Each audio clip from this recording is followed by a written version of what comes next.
Hello and welcome to La Jolla Babylon, Season 2, The Education of a Suburban Punk, a podcast where I read stories of my undersupervised Gen X youth to my coddled millennial little sister, writer, actor, and comedian, Katie Hartman. I'm your host, Aaron Hartman. And if you like what you hear, please share this podcast with someone who you think will like it too. Okay, here we go.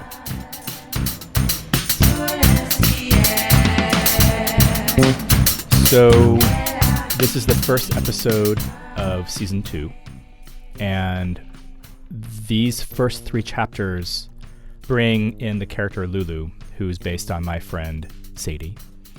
And so I thought it'd be fun to bring the actual Sadie into this conversation. And does she know anything about what we're doing? She has heard some episodes. I don't know how many she's heard, but she knows what this podcast is, which is good.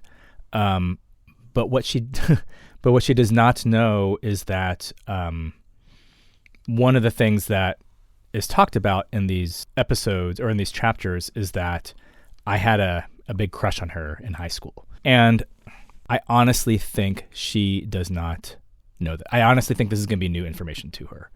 And so, and we are like, we live in different cities where we're now old and, we're not like in each other's lives that much at all, So it's not like, no, you're not shooting your shot. This is ancient. No. It's ancient not, history. Right. No, it's not even that. It's more like we don't, our lives don't really butt up against each other. Do you know what I mean? Yeah. And so. Also, she's like a huge Trump supporter now, right? Just kidding.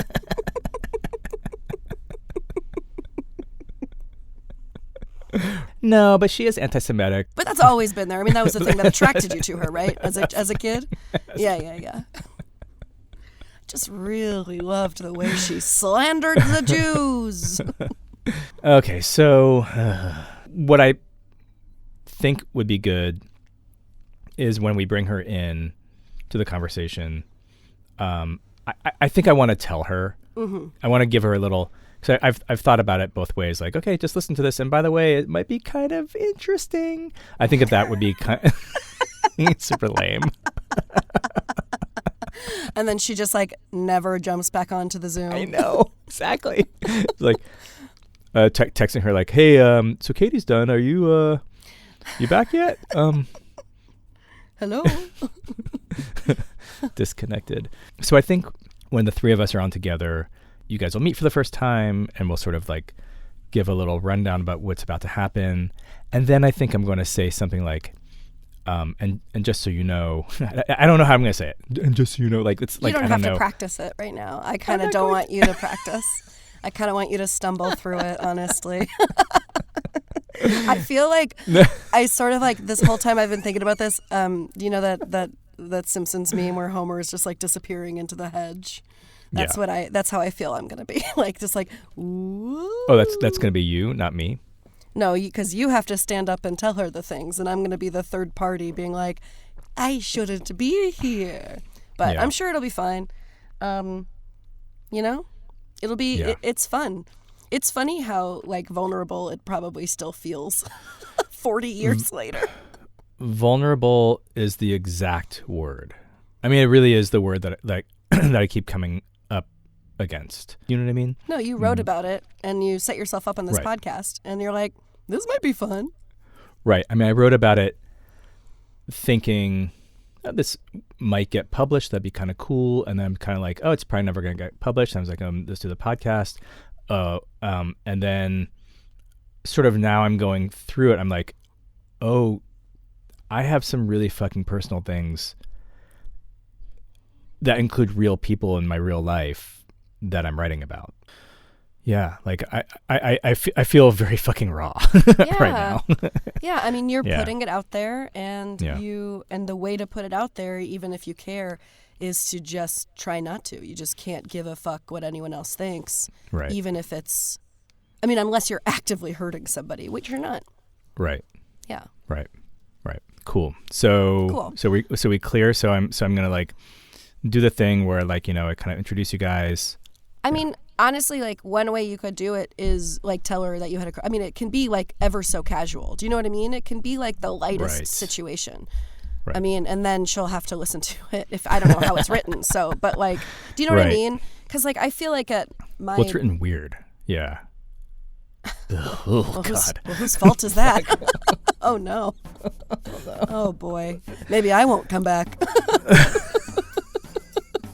Maybe this is the time I quit. Oh God. Yeah. Well, see you soon. See me never. All right. Okay. Okay, bye.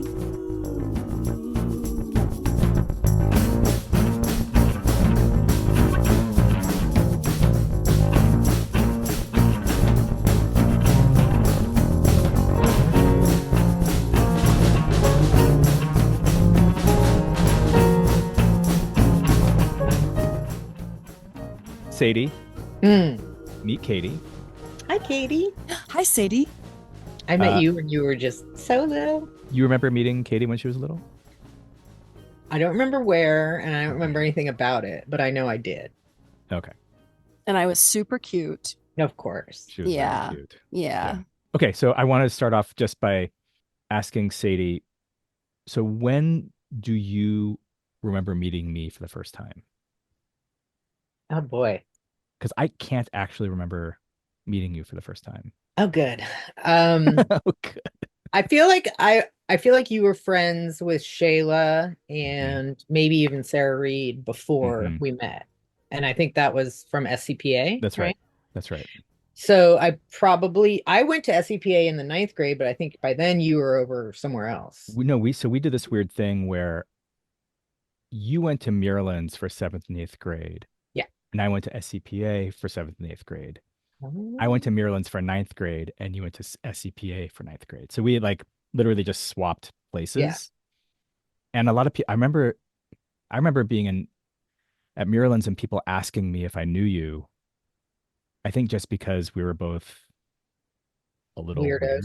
Yeah. I wore pajamas to school. You had long hair.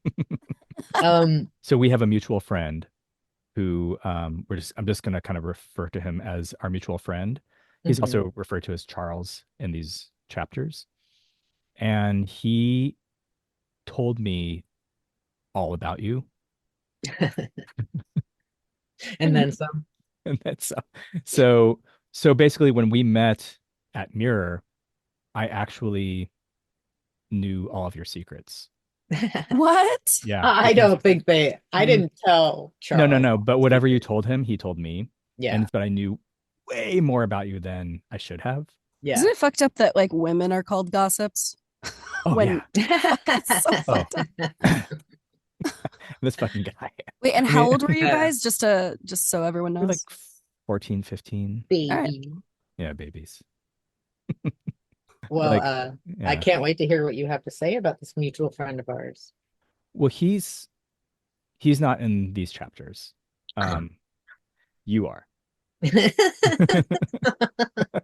Is this some kind of trap? No, but that's why you're here. Wait, did you not know that? No, I did know that, but I thought it was all stuff about. But I don't care. I didn't know what it was about, but I assumed it was stuff about Charles. Right. Because he was in the second episode quite a bit, and he comes back a little bit, and he's sort of like sprinkled throughout just because he was constantly like giving his opinion. Do you know what I mean? This is not in there, but he's the one who's like, well, when you take mushrooms, make sure to also drink grapefruit juice because the citric acid or whatever. I'm like, cool, I'm 14. That's really helpful. I want this to be an even stronger experience than right. No, so these stories, it's gonna be 3 chapters.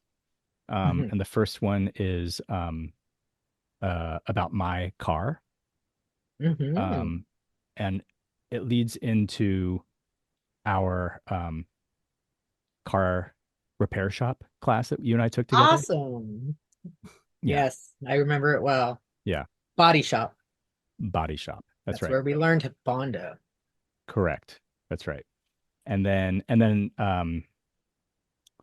but one thing, so part of this is also I talk about the fact that I had a crush on you in high school. Oh no. Yeah, that's the trap. This is where you're trapped. That's okay. That's okay. That was a long time ago. Yeah. It doesn't Sorry, get dirty or anything. it does not. Katie asked Oh the my same God. question. Can you imagine if like that was the thing?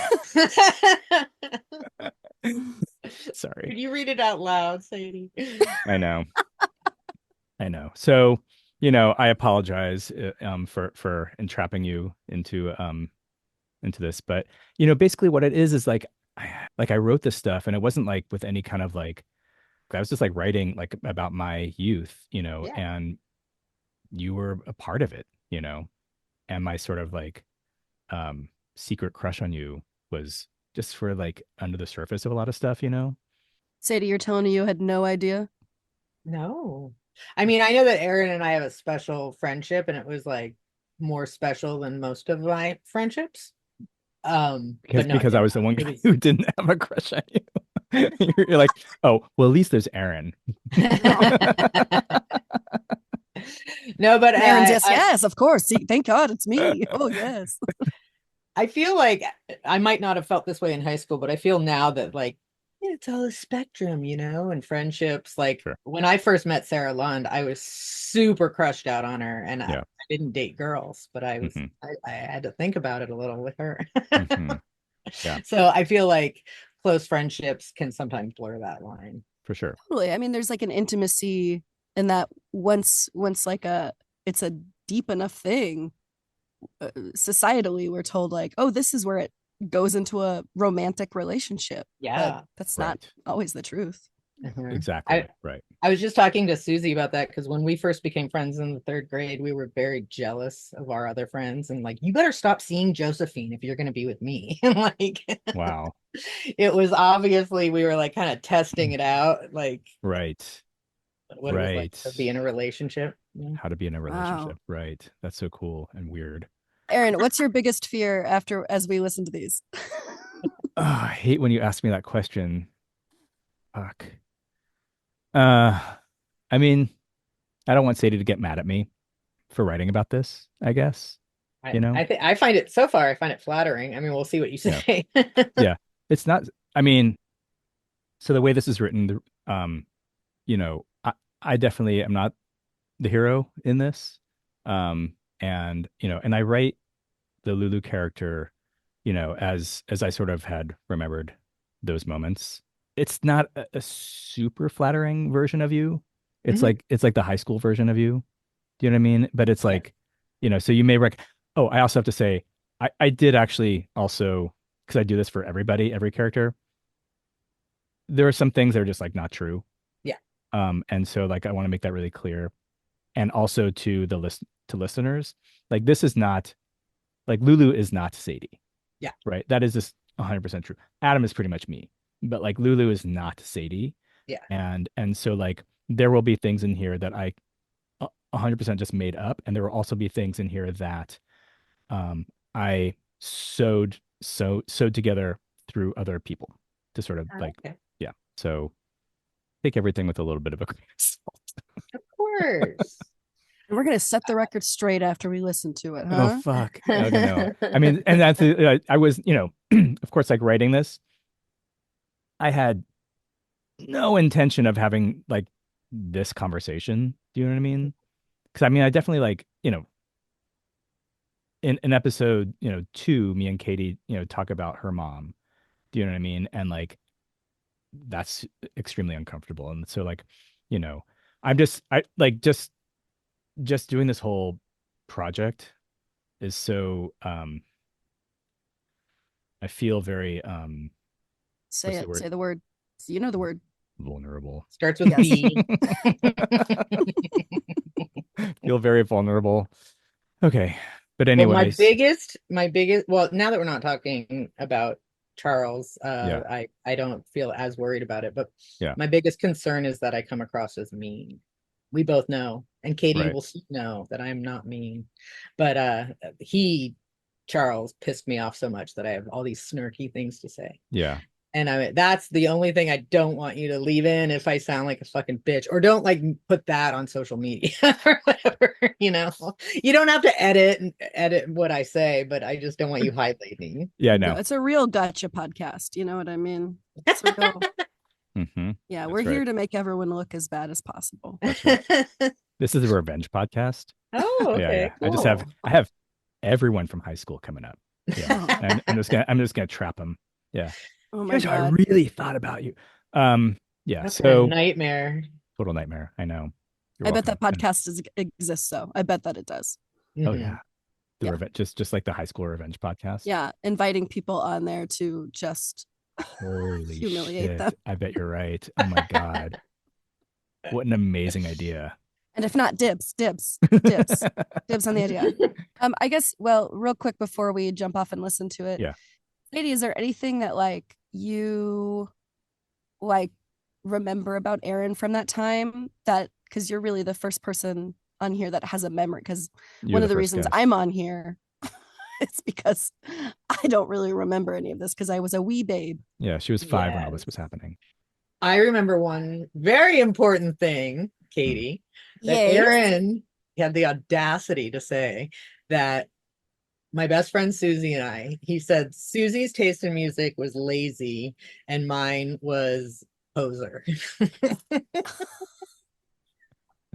He said I cared too much what people thought of what I listened to, and that Susie only listened to like easy rock, like the Eagles.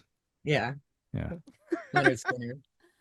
Oh, that's funny. Yeah. Do you hear me like not taking that back right now? You fucking dick. And I also remember that you did some kind of and you can cut it out if this isn't gonna work for everything, but you did you like pooped on a piece of bread and then put pennies in it. Okay, that what? Okay, first of all, no, I didn't. That was Dan Jones. Oh.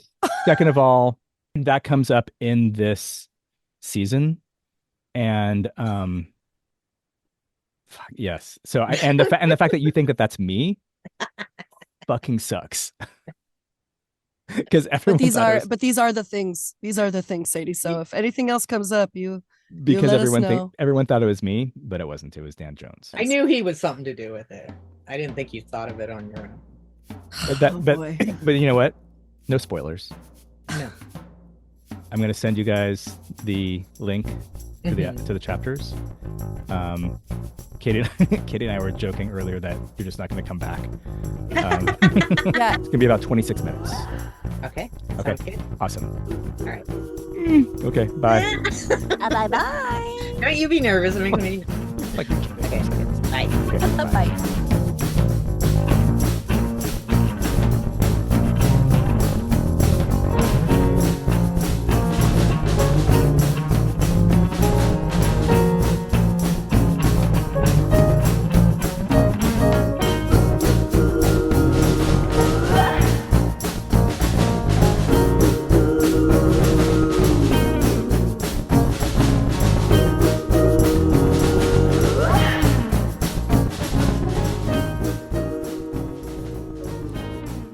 Unfairmont.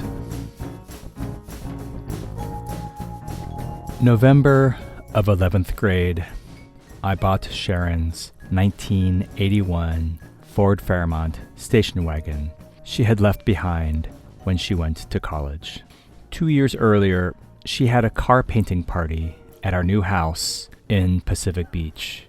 With bright enamel paints, she and her friends spent the day writing trippy quotes by Emerson, an allusion to the hippie days with the word further above the windshield, a yin-yang on the hood with the clever substitution of deadhead skulls for the circles. Flowers are back, written in block letters on the driver's door. There were random jokes like the word ashtray with an arrow pointing to the gas tank. Here Comes Sharon was added to the front of the hood, only written backwards, so cars in front could read it forwards in their rearview mirrors like an ambulance. The car looked like shit. My father told me to be especially careful driving, since cops would A, notice me easily, and B, assume I was loaded. With a fluctuating speedometer, I learned to listen to the engine and adjust my speed to the gear I thought I was in. I learned her proportions so I could ride in the exact center of the lane, despite a tendency for the car to pull hard to the right.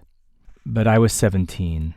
My appreciation for my car's performance also opened new doors of exploration.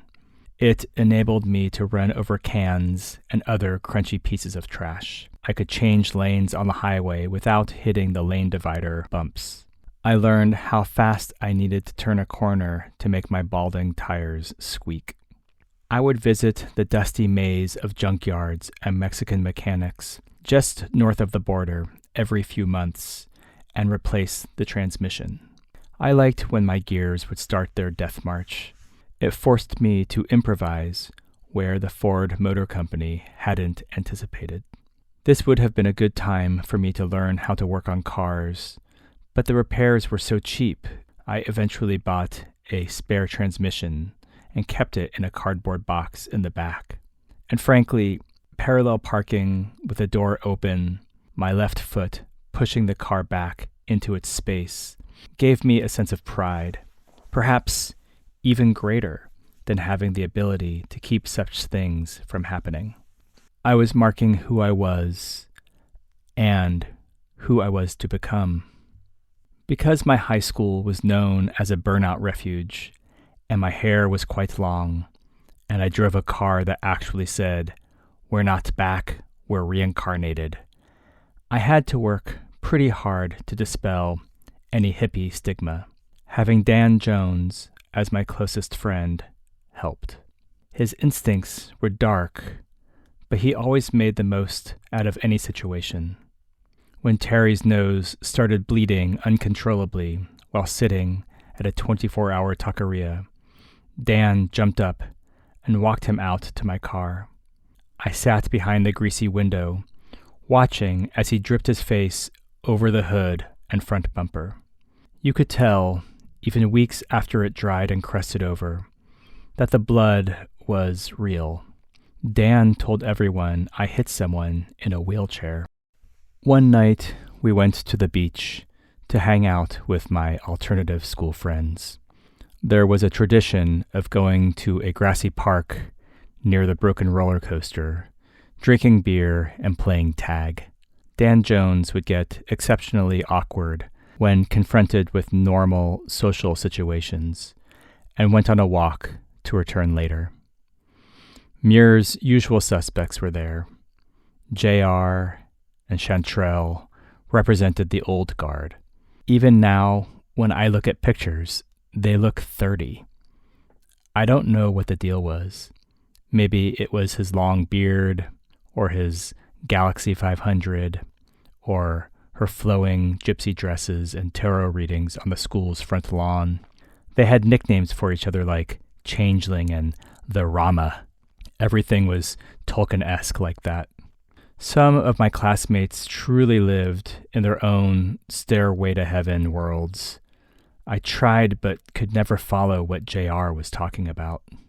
We also had the everyman hippie named Joseph Love. His hair was the longest. His band shirts were the coolest. His smile and sleepy mental composure were the most comforting to those whose acid was a little too intense. He was guaranteed to be the best man at everyone's wedding, if any of us believed in that bullshit. That night, there were maybe 25 of us hanging around the bonfire. The flames were high. Someone had thrown several pallets and a jar of gasoline into the pit. The scene was getting a little chaotic. Me and a kid on probation who went by Pickle were the only ones not drinking from paper bags. A game of freeze tag erupted when Stephen James pushed good-naturedly into Harley, a cute girl with bright blue eyes. "Freeze tag! You're it!" Everyone got up and started taunting her. I was sitting the game out and watched two trucks pull up to the edge of the grass with their high beams blazing. Several silhouettes emerged with big dogs. My blood froze when they stepped into the light. They wore the traditional San Diego skinhead uniform. There were 4 boys and 2 girls. Their dogs were pit bulls, of course. I had only seen skinheads from afar, and their reputations were becoming the stuff of legend. There were factions: Mexican skinheads, white supremacist skinheads, and dudes who just liked to beat people up with no agenda at all. I was hoping these guys were patrolling sharps, that's skinheads against racial prejudice. But nope. Without a word, they moved in on us. Perhaps they trained the dogs with the scent of patchouli. They knew who their enemies were. Brutish men with shaved heads and thick sideburns were chasing my friends and shoving them down, kicking them. The girls were running around finding smaller victims. I watched Harley get punched in the stomach. I saw Joseph Love run through the fire, trying to get away from the snapping teeth of a growling dog. I ran to my car where Dan Jones was standing. I yelled at him to get in. He had not seen the skinheads and lacked the urgency I needed from him. We drove onto the grass, picking up battered Murites. Lulu and JR had driven up too, and after an extremely tense meeting, we concluded no one was left behind. The skinheads had moved on. One car went to the hospital, while me and the others split to drop people off at respective homes. Then Dan Jones and I went for burritos. Earlier that day, Dan had bought a curved scimitar-style sword at a garage sale. He was furious it hadn't been with him to battle the skinheads. I didn't want to say anything in front of your hippie friends, but I think if I had been there with my sword, I think I would have cut one of those dogs in half. I'm not joking. I love dogs, but can you imagine how those jerks would have freaked if I pulled out a giant sword? Who has a sword? That's the last thing anyone expects to see. They'd think I was crazy. One of the more difficult elements to my friendship with Dan Jones was that, in some ways, I would have loved to see him pull a sword on this group of assholes. The thing is, he most certainly would have done it. What are you supposed to do with that?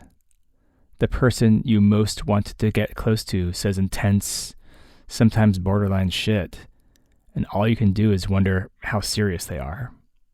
We sat, fantasizing about how we could have won the fight with our hidden weapons. We wiggled in our seats from adrenaline and something else. I still think about the heroic kid ending the skirmish with one nasty downward slash. After we finished, we walked back to the Fairmont. As I approached my door, I sensed something was wrong.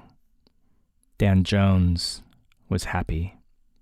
He was standing still, watching me.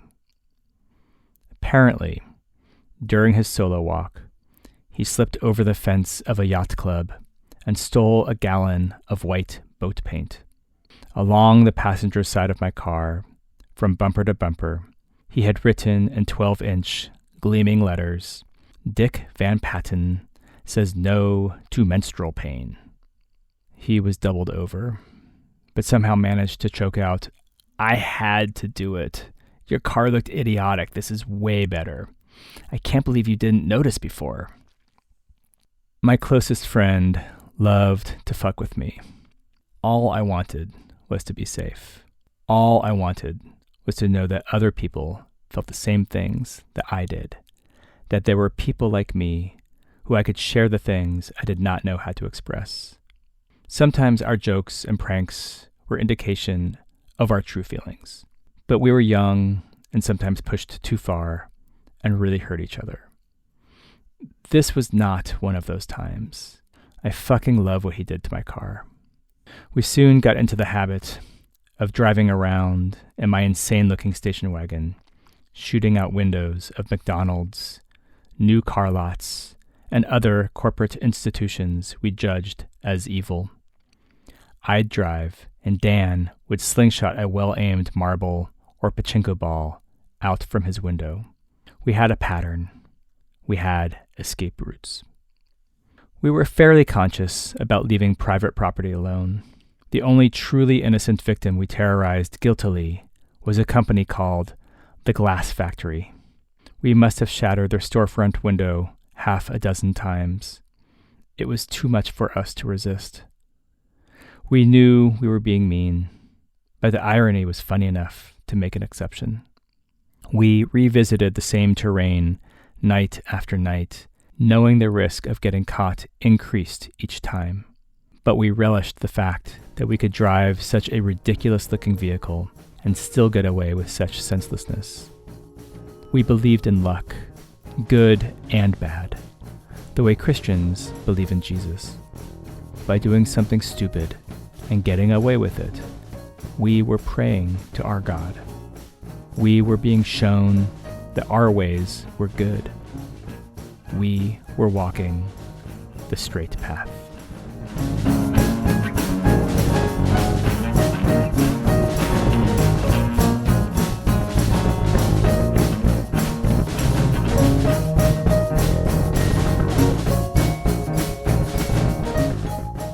Effort.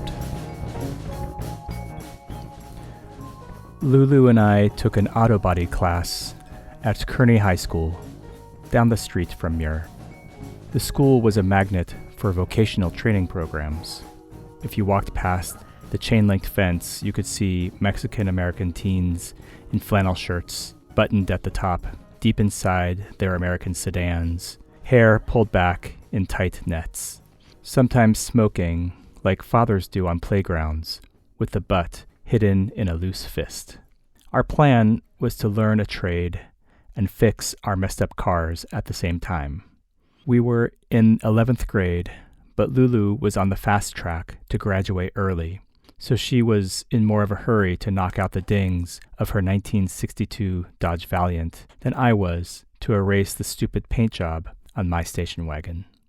The class only met a few days a week, so we had even more free time than most Murites. Sometimes we would drive around with Frank as he ran errands. He taught us some valuable lessons of the road. He explained the importance of mapping out your route to avoid left turns. He showed us how to turn on your headlights when someone's tailgating you to make them think you're braking. He also explained the concept of the rabbit. When I drive across the country, maybe 2 or 3 cars will pass me on the entire trip. Total. Those cars are my rabbits. I let them zip past and watch the cops pull them over instead of me. Never be somebody else's rabbit. Sometimes we would go to a park and hang out with her friends, who I was trying to make my friends. Sometimes we would go to a cafe and drink coffee, and Lulu would tell me her problems with her boyfriends. But usually, we would stay at Muir and gossip about people I hadn't met yet. I was a little bit in love with her. I could never fantasize about her sexually, though. It wasn't like that. It was so much deeper. After Auto Body, I would do anything I could to keep her from going back to Muir. Lulu's attention felt like warm light with magnets attached. I knew I needed it, but I could not say how it worked.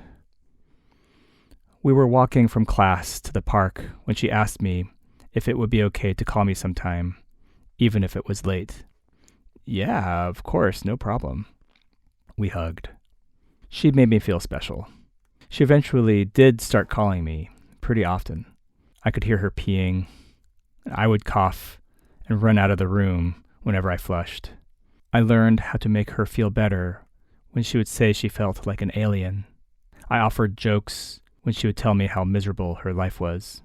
What makes a girl stay on the phone night after night with a boy, crying, laughing, changing into nightclothes, and then say, "Why aren't there any real men in the world?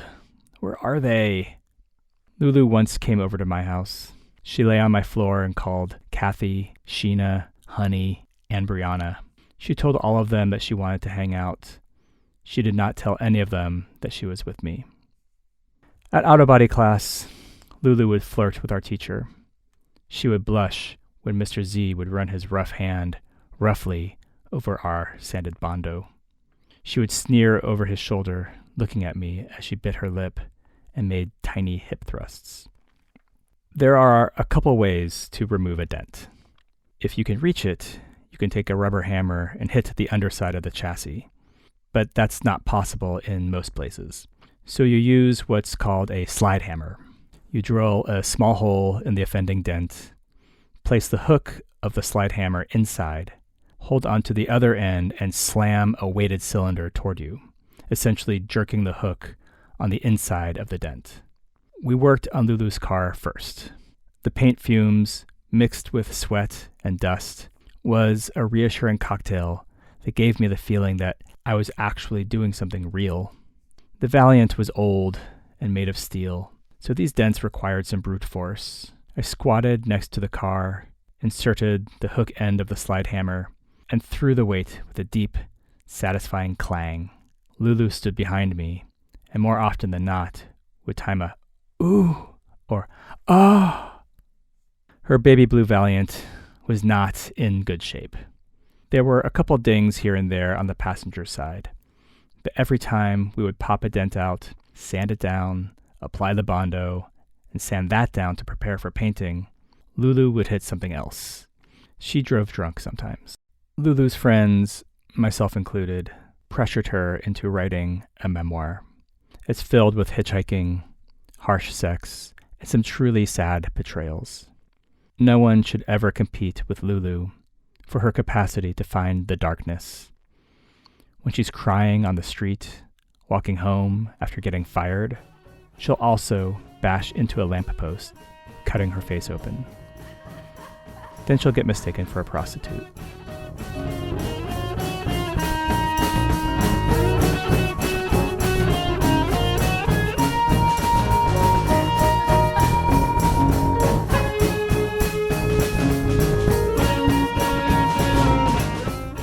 Partial recall. Lulu and I spent a day at the beach and were still wearing our sandy swimsuits when we arrived at University Town Center. I had a rare day of Lulu all to myself. We were going to see our old drama teacher star in a Hollywood movie. Mrs. Allen had finally landed a role in a real blockbuster. I heard that her head exploded. The official poster for the movie Total Recall had the Paul Verhoeven sci-fi font and a close-up of Arnold Schwarzenegger's face. On the TV ad, there was a shot of young Sharon Stone kicking ass and a quick flash of Arnold holding Mrs. Allen's head. We bought our tickets and roamed around the outdoor mall until the movie was about to start. UTC was laid out in the same fashion as our school, with no central building. You spend a lot of time outside without realizing it when you grow up in San Diego. We bought ice cream cones and were walking back to the theater when, I guess, a 2-year-old boy stepped in front of me. I continued walking and, if you can imagine, my knee knocked him in the back of the head, sending him forward onto his face. Because I had lots of experience with my own young half-siblings, my instinct was to pick this child up and try to console him. His 9-year-old sister began to scream uncontrollably. In fact, that's what made her parents turn around. It was the girl, not the toddler. He hadn't started crying yet, so when his parents turned around, they saw me, bathing suit, torn polyester shirt, super long hair, holding their now screaming, scraped-up toddler. The mother snatched the boy from my arms. "What are you doing to my son?" I tried to say something, sorry or anything, but she yelled, "I think you've done quite enough already." Lulu turned around to find me holding the kid as his mouth was filling with blood. It was one of those things that, had it happened to Lulu, we'd be talking about it for months. She would blow it out of proportion and want to go over exactly what happened, how the mother was crazy, how she's going to be when she has kids, and why normal people suck. After the movie, I was excited to talk about it. Something interesting had actually happened to me. Man, I can't believe how crazy that mom was, I hope she didn't call the cops or anything. Lulu didn't respond. She asked if she could come to my house and use my phone. I remember riding in the back of a station wagon while Lulu and Jonathan Knight stood on the rear bumper, holding onto the roof rack. Through the rear window, all I could see were their bouncing torsos. Kathy turned around and goes, "Those two should have sex. Look at those bodies moving. Can't you just tell they'd have great sex?" I could not. But when Lulu called me 2 nights later crying, feeling guilty for having cheated on her boyfriend with Jonathan, I heard about their prophesized great sex. I don't know why I do these fucking things. Will you tell me I'm not a bad person? Lulu, you're an amazing person. Look at you. I don't know anyone who doesn't want to hang out with you. And everybody fucks up. Not the way that I do. Lulu crying was the worst sound I had ever heard. She would hyperventilate, and her face would excrete every drop of snot and tear possible. Her breathing sounded like squeezing a sponge that had just absorbed a floor full of mayonnaise. I should just move away. It sucks here. Everyone's so shallow. All these fucking Barbie dolls.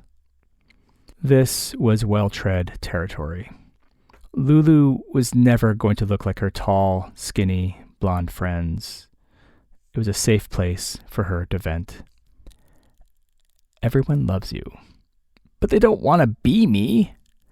Okay, now you're just being an asshole. And that made her laugh. I tried to be sexy. I tried to make my friendship with Lulu more special than it was. I would make up little reasons why she and I needed to spend time together. I had to be pretty sneaky. I would wait until just before the end of auto body class and ask her about what happened to break her and Steven up. I would actually try to get her to cry so I could be there to comfort her. I was pretty good at it. Do you ever get jealous of Colleen and Steven? Why did you and Lance break up? How old were you when you first had sex? What does your father do for a living? I'm so sick of skinny blonde girls, aren't you? Does Charles ever creep you out? As I mentioned a while ago, many of us shared the privilege of Charles's attentions. Lulu and Charles had both dated Steven, although Steven swore Charles was lying about their romance. Lulu and I walked to the park. She plopped down and splayed her skirt out in a fan, dropping her beads and fishing wire between her legs. Charles is a lying sack of shit. I'm never going to talk to that freak ever again. He's told me his last fucking lie. I was happy to know I'd keep her for lunch.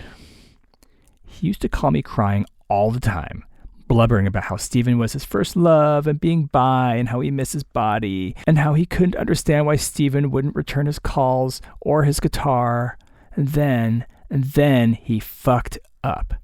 I caught Charles, Mr. fucking smarter than God.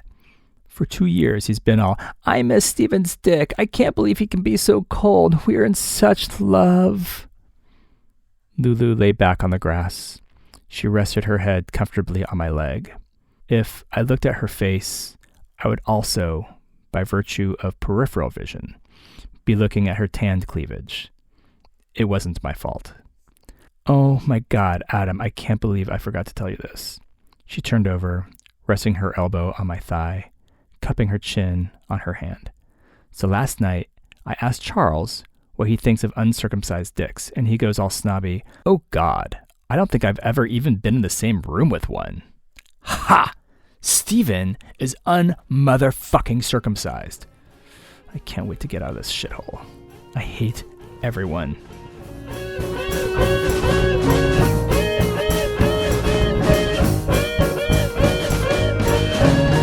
Hey folks, just a quick heads up, the interview section of this episode does not sound that great.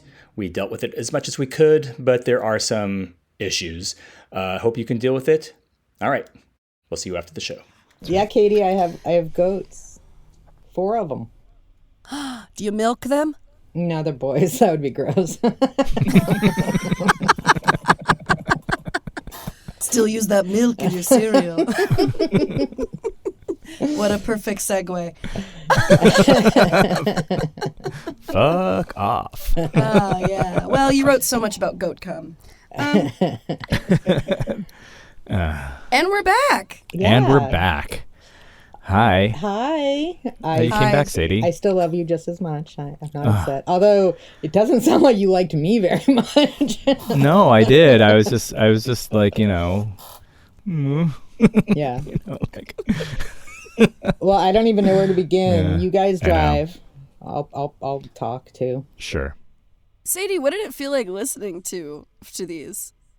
A little nerve-wracking, but I'm fine.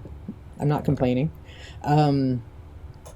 It's a trip. I'm so inside of my head, hearing other people's perceptions, especially because, as a teenager, I was so dramatic and so upset. I had so many demons, and I don't anymore really as much, or at least they're not the same.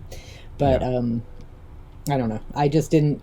Aaron did hear me say all the things that were wrong with me, and so it's interesting to hear his take on it. Yeah. Well, maybe that vulnerability of you saying those things created an intimacy between friends. I think For so. sure. I mean, I didn't say all those things to other people. Yeah.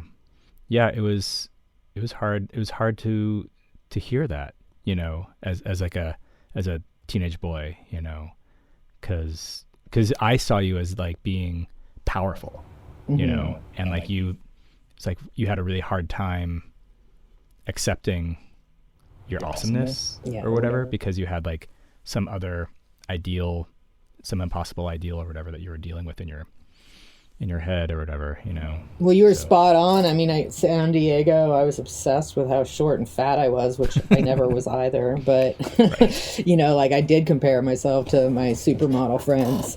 I like it. I like your writing. I love the first chapter when you're talking about just like the misfits. And I wish I'd written it down. But do you remember how you ended that chapter by any chance? You had some romantic thing that you kind of tied it up. Oh, That they walk the straight path. yeah. Well, that we believed in luck, good and bad, and that by doing something stupid, we were praying to our God. I love it. Yeah, Like doing something stupid and then not getting caught was confirmation you were doing something right. correct. Which is, I get it, but also so fucked up. I like that you Right? tried to keep it to the keeping your enemies, the big corporations. You were ethical shitheads. Yeah.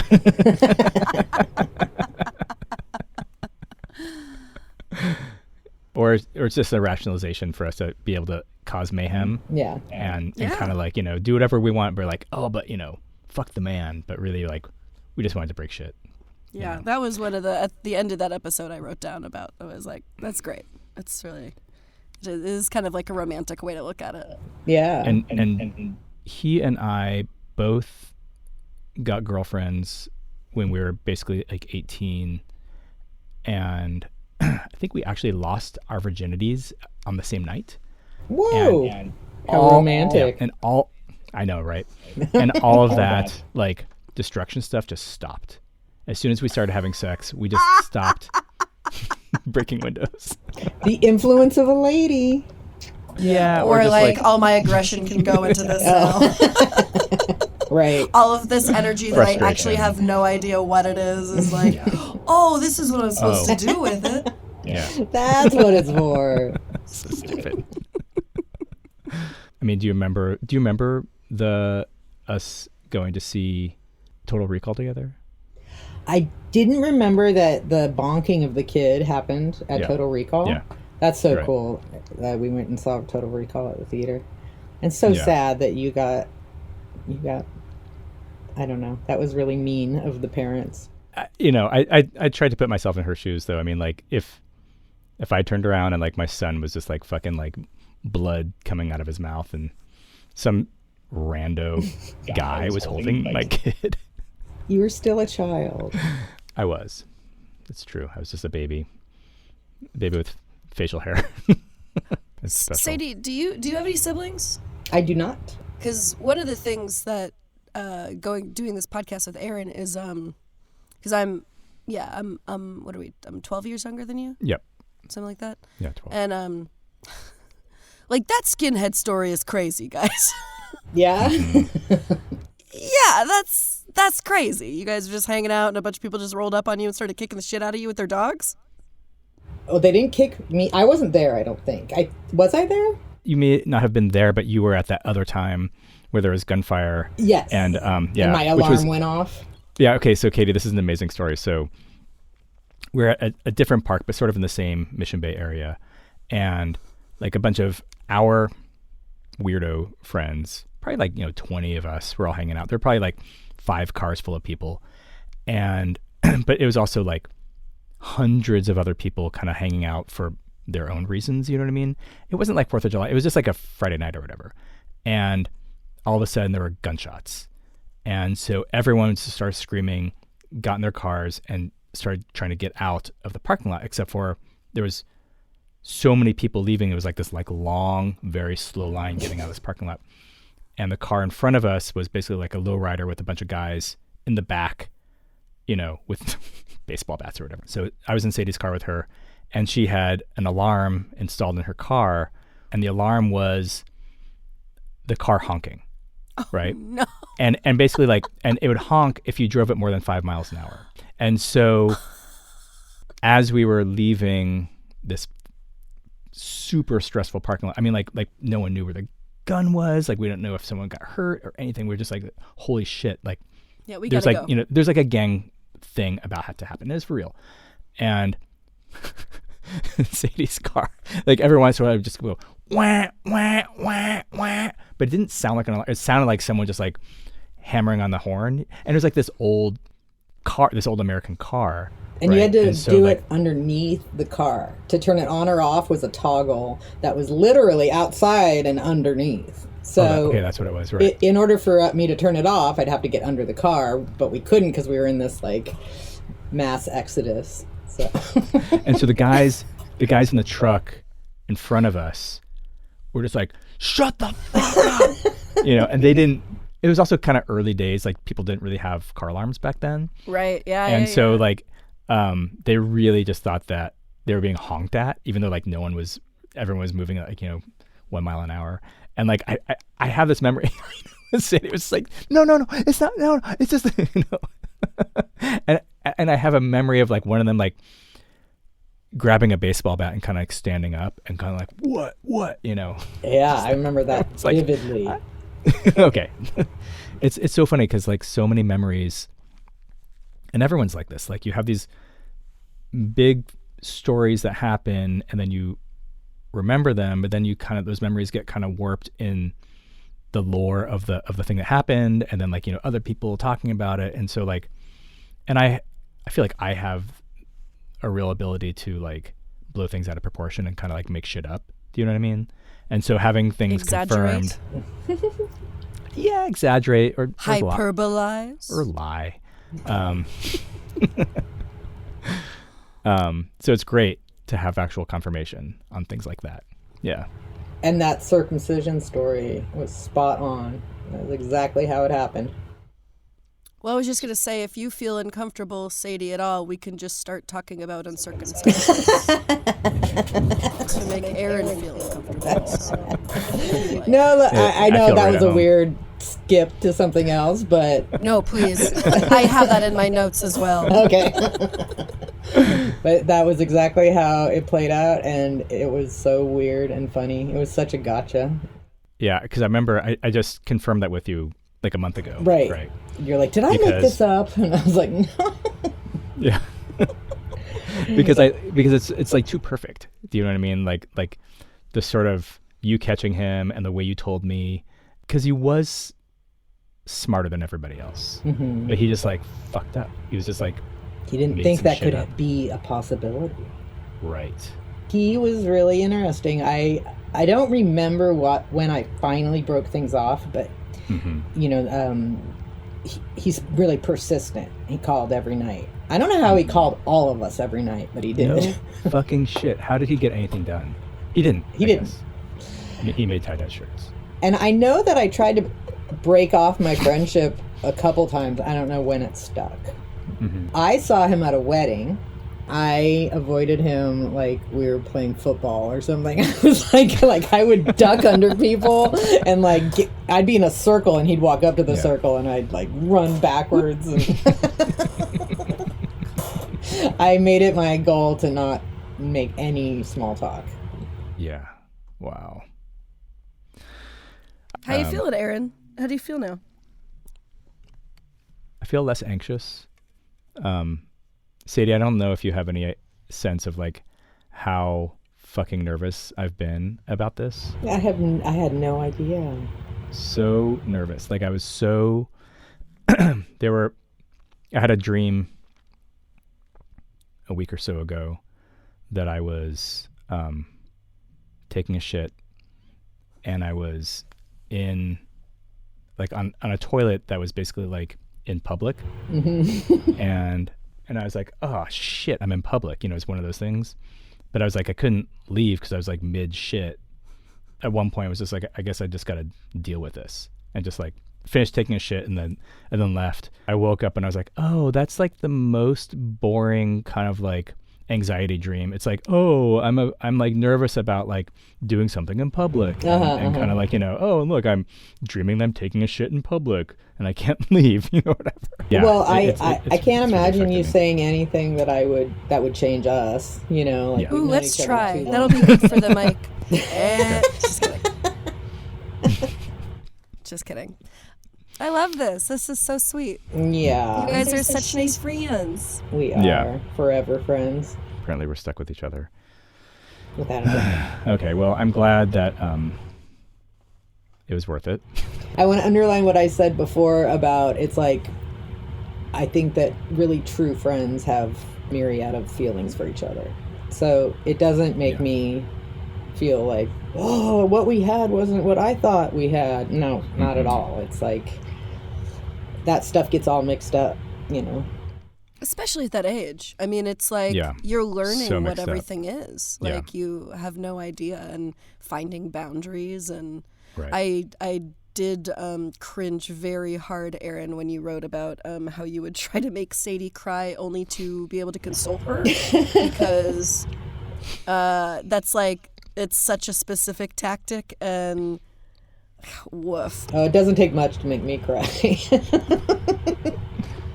You just look at me wrong. I mean, I feel like as a teenager, I felt kind of desperate for like some sort of connection. Yes. Do you know what I mean? And I didn't know, I mean, besides my friendships with my psychotic male friends, I didn't really, and I had female friends. I've always liked having female friends, but I don't think I was mature enough at the time to kind of separate a friendship with like romantic feelings or whatever, you know what I mean? Yeah. Well, they're like training wheels, like I said about Susie. It's like you're kind of testing out what it's like to be in a relationship and have somebody be important to you. And yeah. Right. So. Yeah. So I think the feeling of like you getting reabsorbed into the social life of school and sort of me being alone again. Yeah. You know what I mean? Like, so I do because I do remember we would like go from Auto Body to that park and kind of hang out. And I always wanted to do that. Like, I never wanted to go back to school. Do you know what I mean? And well, it makes sense because Susie like was my other half. So as soon as we got back in there, she would absorb me. And then if I was dating Andy, they were fighting over me. Right. And, Right. So just like listening to the Eagles or talking to your boyfriend about his band. Yeah. You poser lazy bitches. So how should we wrap this up? How should we because I like sort of staying in the mode of the sort of tender mode of kind of like the friendship, but also is there anything else from the chapters or I'm curious else? Katie, if you have any notes that we haven't talked about. No, I didn't write down that many things because I was sort of enmeshed in the story. Well, I did write sharps, just the skinheads. What was it? Skinheads against racial prejudice. That's a real thing? Yeah. That's wild. Yeah. They were literally like, Mexican skinheads, and like, you'd look to their shoes, and if they had white laces, then they were white supremacists. I mean, there's just like this whole fucking thing. There's Well, a I'm glad lot that there are of that. codes. Yeah, that's crazy. Yeah, it sucked. No, I mean, it's everything. I mean, the only thing that I can think of that we didn't really talk about is when, Dan Jones bled all over the front of the car. That was hilarious and amazing. And I remember there being dried blood on that car for fucking That's right. ever. I know. That's It's so actually- gross. It was actually Terry's nose that was bleeding, and Dan Oh, okay. He had saw genius Terry to bleeding, do that. and it was like, oh wait, and he was like, he guided his head over the grill of my car Like he's to make sure it was painting with spread his head. Yeah. 100%. That's real ass art right there. Because Terry was on meth, so his nose was bleeding or whatever. Yeah, it was like that. It was like that. Yeah. Wait, and how old again were you? At that point, probably 17. Cool. Oh boy. Yeah, it's wild. I was just in rehearsals for My Fair Lady. No, Pygmalion. Did you grow up in San Diego? I did, but I wasn't allowed to go anywhere by myself. She grew up in I that think- house in Encinitas. Right. Do you think that her mom was more strict? Is that the difference? Or did your dad just get more strict? I think it was also just the time. Yeah. Like Mhm. being raised in the late 80s, 90s was just like a different thing. Yeah, we were crazy, like, what is it? Feral. Yeah. Yeah. Yeah, for reals. Yeah. I know. Yeah. Pretty unwatched, and like, did you have a curfew, Sadie? I had a make-believe friend who lived in La Jolla Shores. Her name was There you Shelly. And Shall- they didn't have a phone because her dad had a business and he would just wanted quiet when he was home. They didn't God. have a phone, and your parents You- believed that? Genius. Incredible. And then when I was in Incredible. college, my mom came to visit, and me and Catlin we were driving up to Mount Rainier with her, and I looked at her big old address book, and it said, Shelly, no phone.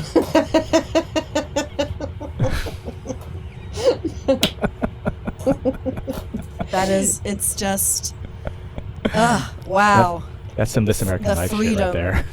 And I have multiple friends. I have 3 friends that had phone stalkers that would call after school because somehow, I don't know if they just dialed at random until they found a kid voice or what, but they were like saying dirty, gross stuff to them on the phone, and my friend would go behind the couch and hide and get all scared because they would say that they were going to come to their house. Like, my point is there was no parents to keep you safe. Like, Right. Yeah. perverts No on the guardrails. phone.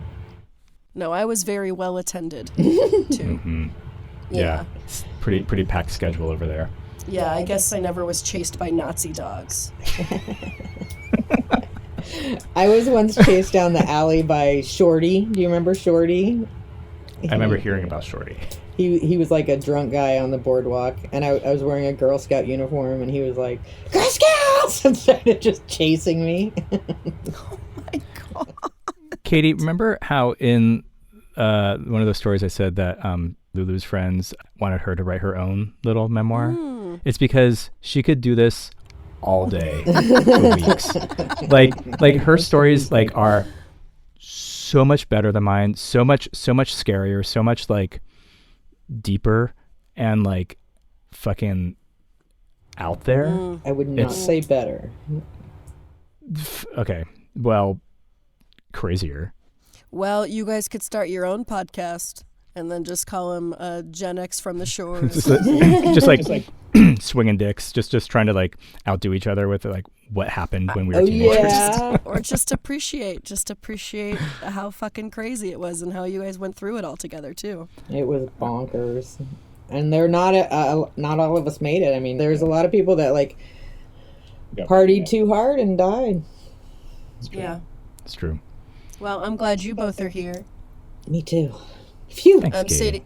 Sadie, we often end the podcast just by saying I love you before we hang up. Aw, easy. This has been really amazing. Thank you for coming on, Sadie. Yeah, I'm sorry. I'm sorry I ambushed you. No, it's okay. It's okay. I want you to read the rough draft of the book I'm working on. Oh my God, I want to so bad, and I'll tell Katie. Can I tell Katie the premise off mic? Yeah, and I have 4,000 words. You want to read the beginning? Yes, please. God, okay, yes. I'm gonna send it to you. Okay. Bye, guys. This was incredible. Bye. I love you. I love you. Bye. Yay! We did it! Holy shit. Oh no! That's the trap. This is where you're trapped. Thank you so much for listening all the way to the end. We'd love to hear from you. You can find us on Instagram, or you can send us an old-timey email at lahoyababylon@gmail.com. If you like what you heard, please subscribe so you don't miss an episode. Your 5-star rating will help others find this fucking podcast. Please check out the show notes for links to Katie's comedy, the music you heard, and a complete transcript of the show. La Jolla Babylon Season 2, The Education of a Suburban Punk, was written, produced, and edited by Aaron Hartman, with music by Aaron Hartman, co-piloted by Katie Hartman, presented in association with Ruinous Media. To hear more episodes of this show or other Ruinous Media podcasts, please go to ruinousmedia.com or wherever you get your podcasts.